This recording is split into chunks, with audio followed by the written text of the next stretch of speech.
안녕하세요. 버킷랩입니다. 오늘 소개해드릴 책은 장 그르니에의 지중해의 영감입니다.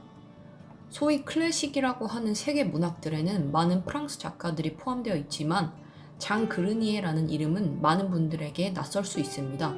우리나라에는 생각보다 그의 책이 다양하게 소개되어 있지 않은 것 같은데요. 어쩌면 까미의 스승이었다는 일화로 장 그르니에를 알고 계신 분들이 더 많을 수도 있을 것 같습니다. 공신력이 있는지는 모르겠지만 프랑스 산문집 3대 걸작을 꼽으라고 한다면 보통 앙드레지드의 지상의 양식, 알베르 까미의 결혼 여름, 그리고 장 그르니에의 섬이 꼽히는 것 같은데요. 17살이라는 나이에 34살의 스승을 만나 본격적인 작가의 꿈을 가지게 된, 어쩌면 꿈을 갖는 것뿐 아니라 까미의 사고의 근간에 지대한 영향을 끼친 장 그르니에의 책 섬에는 까미가 직접 쓴 서문이 담겨 있습니다. 까미는 섬의 본문을 목전에 둔 독자들에게 그들이 부럽다고 이야기합니다. 자신이 첫 장을 읽고 느꼈던 그 두근거림을 생생하게 느낄 수 있는 첫 경험의 기회를 가졌다고 말이죠. 저 역시 까미의 서문을 통해 그르니에를 만나게 됐지만 섬을 다 읽고는 까미보다 그르니에를 더 좋아하게 됐습니다. 그렇다면 까미의 마음을 사로잡은 그르니의 생각의 특별한 점은 무엇일까요? 아니, 비단 까미뿐만 아니라 출간일로부터 많은 시간이 흘렀음에도 독자들의 가슴에 기억할 만한 한 구절씩은 콕 박아주는 그의 명문에는 어떤 특별한 점이 있는 것일까요?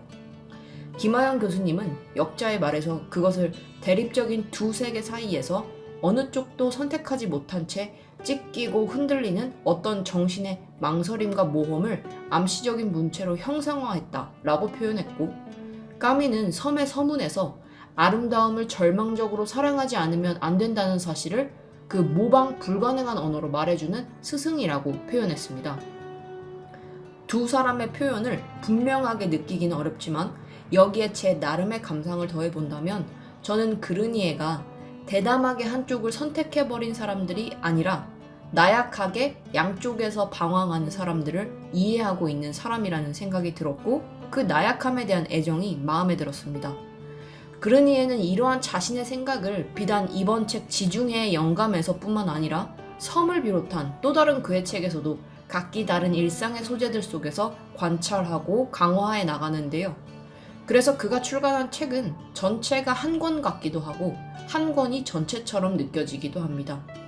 물론 이번 책 지중해의 영감 같은 경우에는 특히 그르니에가 지중해 연안 지역, 남부 프랑스 아비뇽이나 이탈리아의 나폴리, 북아프리카 알제리 등을 떠돌며 철학교사로 활동했던 시기에 얻었던 영감들이 집중적으로 적혀 있는 만큼 지중해가 갖고 있는 다양성에 대한 이미지를 떠올리며 읽어보면 더 즐거울 것입니다.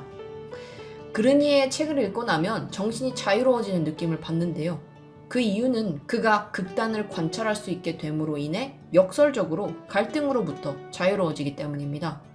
이를 조금 더 구체화하기 위해서 책의 130페이지에 인용된 노엘 베스페르의 말을 빌리고 싶은데요.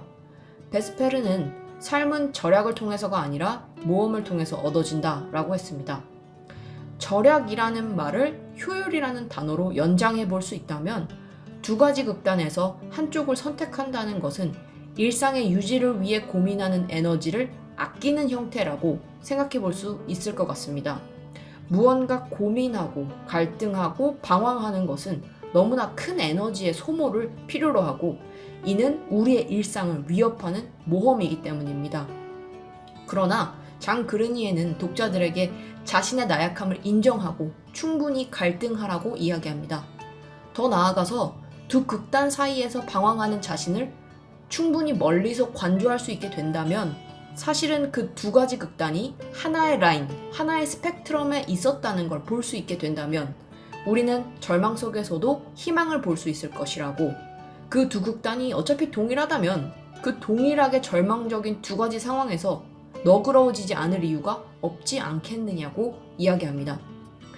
일상에서 사색을 끌어낸 책이다 보니 리뷰 역시 추상적으로 꾸려진 것 같아서 장 그르니의 느낌을 올바르게 전달하지 못한 건 아닐까 걱정되는데요.